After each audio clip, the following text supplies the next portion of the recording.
Picture this. 2 apartments. Same city, same neighborhood. Nearly identical rent. In the first one, an 80-inch TV dominates the wall. Designer furniture. Closets bursting with clothes, half still with tags. Gadgets everywhere. Boxes unopened. It looks like success. But the person living there, earning about $95,000 a year, is quietly stressed. One unexpected bill, one missed paycheck, it all starts to wobble. Now the second apartment, it's simpler, clean, intentional. Everything has a purpose, no clutter, no excess. The person living here earns just $52,000 a year, and yet they're calm, fully in control. They've got over a year of expenses saved and invest a chunk of every paycheck. Same neighborhood, half the income, way more financial security. So what's going on? It's not about income, it's about how you live. I'm Jack, and I help you understand why some people always have money and others never do, and give you the exact playbook to end up on the right side of that gap.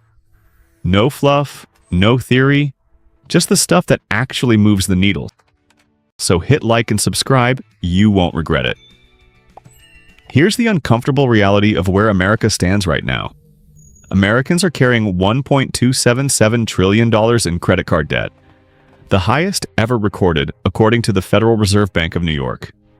The average balance per person is $6,523 at a 22.30% interest rate. People are literally borrowing money at 22% to buy things they don't need. That is a spectacularly expensive way to own stuff. Meanwhile, the median emergency savings is just $600. Nearly 37% of Americans couldn't cover an unexpected $400 expense, and 30% couldn't cover 3 months of costs by any means. Not savings, not borrowing, nothing. The national savings rate in 2024 was 4.6%, well below the historical average of 8.4% going back to 1959. And plenty of those people earned 6 figures. This isn't an income problem. It's a broken relationship with stuff, and the hidden costs nobody's calculating. Here's the single most important idea in this video. Everything you own costs money twice. The first cost is the sticker price. Easy. The second cost is what actually destroys people financially. Storage, maintenance, insurance, and opportunity cost. Almost nobody calculates it. That treadmill collecting clothes takes up 20 square feet of floor space. At $30 to $50 per square foot annually in implicit rent, that's up to $1,000 a year to store something you stopped using in February. A $30,000 boat costs roughly $3,000 a year in maintenance before it ever touches water. And $15,000 in home gym equipment, invested in an index fund instead, historically becomes around $50,000 over 15 years. You didn't just buy a squat rack. You bought a squat rack instead of $50,000. Minimalists aren't anti-nice things people. They're just people who did the math. The rules. Let's get into the 10 rules that separate the person with 18 months of savings from the person with 2 paychecks from disaster. Rule 1. Calculate cost per use before every purchase. Before buying anything, estimate how many times you'll realistically use it. Not optimistically. Realistically. Divide the cost by that number. A $200 jacket you wear twice. That's $100 per wear. Obscene. A $400 jacket you wear 200 times? $2 per wear. Bargain. The expensive jacket is actually cheaper. This one calculation destroys most impulse buys on contact. That $300 kitchen gadget you'll use twice a year costs $150 per use in year 1. A $30 tool you use every week costs under 60 cents per use. The math doesn't lie. Marketing does. Rule 2. Apply the replacement test to everything you already own. Walk around your home and ask yourself honestly, if this disappeared today, would I spend money to replace it? Not, would it be nice to have back? Would you actually go buy another one? For most of what fills our closets, garages, and spare bedrooms, the honest answer is no. Those items have negative value. They cost you space and mental energy without giving anything back. Sell what has value, donate what someone else could use, and ditch the rest. Rule 3. Never upgrade out of boredom. This one is particularly brutal for people who earn decent money because they can afford to upgrade, so they do. The phone works perfectly. The new one has a marginally better camera, so they upgrade. The car is reliable. The new model looks slightly fresher, so they trade it in. Over time, this pattern is catastrophically expensive. The average American replaces their phone every 2 to 3 years. Over a 30-year period, replacing functional phones that didn't need replacing costs somewhere between $30,000 and $50,000 in unnecessary spending, and that's just phones. Apply that logic to cars, furniture, appliances, and clothing, and you're looking at lifetime waste that easily tops $200,000. Minimalists define broken as actually not functioning. Boredom is not broken. A new model existing is not broken. Feeling like you want something new is not broken. Actual failure to perform the task it was bought for, that's broken. Rule 4. Create friction for spending and ease for saving. Willpower is overrated. It depletes, and people make their worst financial decisions when they're tired, stressed, or scrolling at midnight.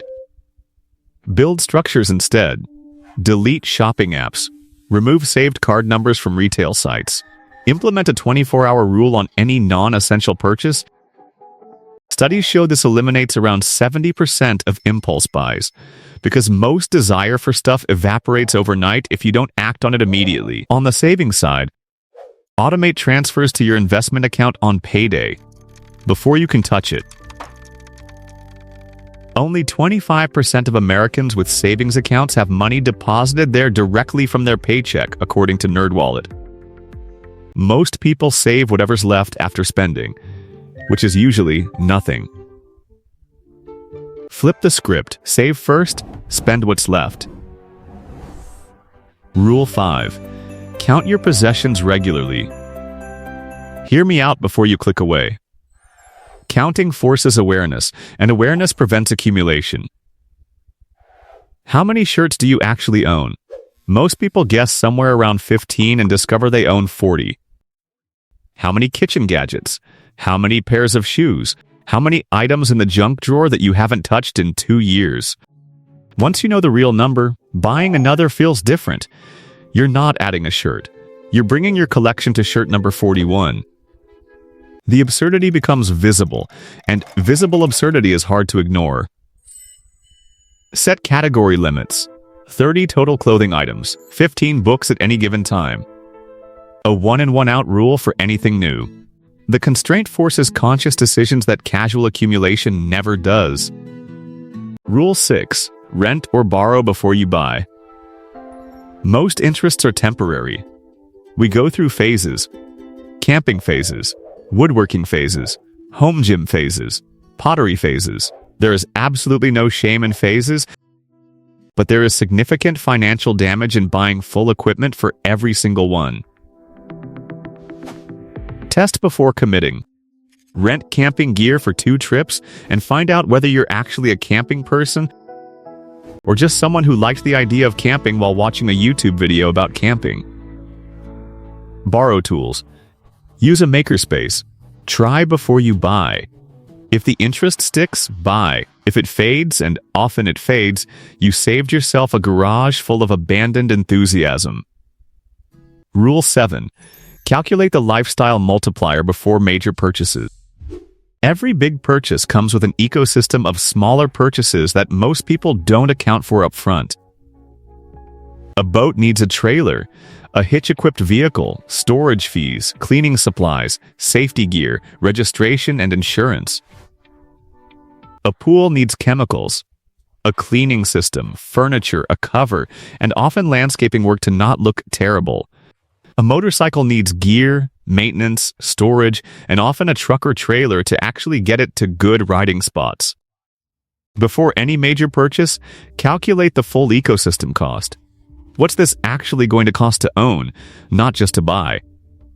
That $5,000 purchase can easily become $8,000 to $12,000 when all the supporting expenses are included. That changes the math significantly. Rule 8. Define enough before your income grows. Here's the trap that quietly consumes high earners. The goalpost never stops moving. Income goes up, lifestyle expands, new lifestyle feels normal, income needs to go up again. Repeat until retirement with nothing saved. 2 in 3 Americans don't believe they'll ever save enough to feel financially secure, according to a 2025 credible survey. Part of that is genuine hardship, but part of it is that enough was never defined, so it's always just out of reach. Decide in advance what home is sufficient, what car meets your needs, what level of comfort is genuinely satisfying. If you define enough at $60,000 in annual spending and grow your income to $150,000, that $90,000 gap goes straight to financial freedom. The person who never defines enough spends every raise before it clears and wonders a decade later why their investment account doesn't match their salary history. Rule 9. Measure wealth by options, not possessions. The conventional idea of wealth is stuff, big house, nice car, visible markers of success. The minimalist definition is completely different. It's about what you can choose. Can you walk away from a job that's destroying your mental health? Can you take 3 months off to handle a family crisis? Can you say no to a well-paying opportunity that compromises your values? These options are only available to people who've built a margin between income and expenses. The person earning $200,000 but spending $195,000 has almost no options. They're chained to their paycheck. The person earning $80,000 but spending $45,000? Enormous freedom. Every purchase isn't just exchanging money for a product. It's trading future optionality for current possession. Sometimes that trade is worth it. Often it isn't. Rule 10. Declutter cyclically, not annually. One massive annual purge feels productive and then gradually reverses over the next 12 months. You're right back to square one every time. Instead, build small, regular habits, a weekly check of incoming items, a monthly review of one category, a quarterly look at overall accumulation trends. Removing 3 things per week is manageable and sustainable. It never feels overwhelming, and it catches the creep before it rebuilds. Here's what nobody tells you. The relationship between minimalism and money goes both ways. Owning less creates more money, but building more money makes owning less feel natural. When your savings are healthy and investments are growing, the urge to accumulate just fades. Most consumption exists to fill a gap that financial insecurity creates. Fix the insecurity, and a lot of the spending fixes itself. According to Bankrate's 2025 Money and Mental Health Survey, 43% of Americans say money negatively impacts their mental health.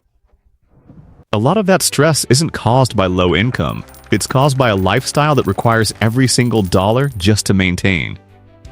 2 cycles exist. Spend less, save more, feel secure, spend less emotionally. That one compounds in your favor.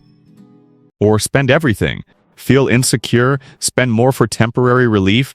That one compounds against you. Same math, opposite direction. Those 2 apartments from the intro aren't fairy tales. They're just 2 different relationships with stuff, playing out over time. Both are available to you right now. This week, find 10 things you wouldn't replace if they disappeared and get rid of them. That feeling afterward, that's where it starts. If this was useful, or at least gave you a mild existential crisis about your junk drawer, hit like and subscribe. New videos every week for people who want to actually understand their money. See you in the next one.